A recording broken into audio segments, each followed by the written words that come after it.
Everybody, this is Grace, and at the end of this video, if I remember, I'm going to add some clips I made just a little while ago. Me trying to just talk about things that aren't serious. It doesn't work for me. It doesn't. I've tried them before, and I guess I'm just not that type of person. I have to talk about more serious things. But this one, I'm going to try to talk about some strange things. And the reason it's on in my mind, two reasons. One of them was something about a dead rabbit at the end of our driveway the other day. And that we have rabbit stories. Dead rabbit stories. And the other is because I'm driving my little car. My SUV is having issues.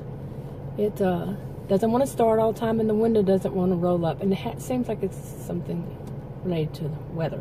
Anyway, I had that at those video clips. Okay, and one of these stories I think I told whenever they would happen, but one of them was when I was driving my car and didn't drive the SUV. I pulled up one time and parked it where I usually do in the driveway. And hours later, I went out to go somewhere, and I opened up the door, and my little car was gone, and Adam was at work. So I'm like, oh my goodness, what happened? And I looked at the end of the driveway. On the other side of the road goes the other way.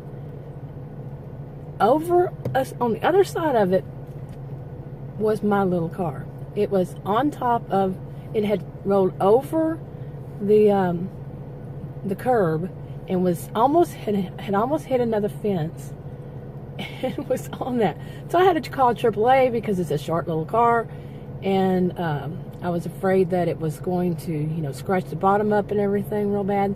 Well, the police were called out, and while I was waiting on both of those, there was a teenage boy, and he was not somebody in the neighborhood. He was a teenage boy, and he came up to it, and I was standing at the end of the street, end of the driveway, calling AAA, and he took a picture or a video of it and then kept walking. Well, it was very obvious he was not from our neighborhood, because there's a cul-de-sac, and it's a corner in a cul-de-sac, and it was obvious he didn't know that.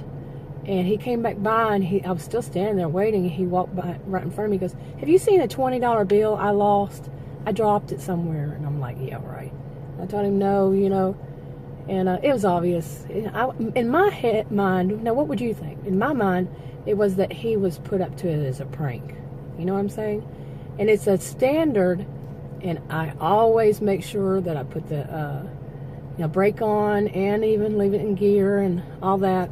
It's habit, I've driven it so long. So I think he somehow got into it, and then I've always locked the doors. But here's the thing that we know something was weird about that. By the way, the police officer, no, he was trying to tell me that was my fault, that I did it, by accident. I wasn't thinking, it's just one of those things. But I think it was, I don't remember, how it is to remember the stories, but I think it was a few days later or something. Both the SUV and the little car somebody got into it. Now, I'm not talking broken in, because that police officer made sure I knew that broken in was different. I need a lecture on what's broken in and what's gotten in.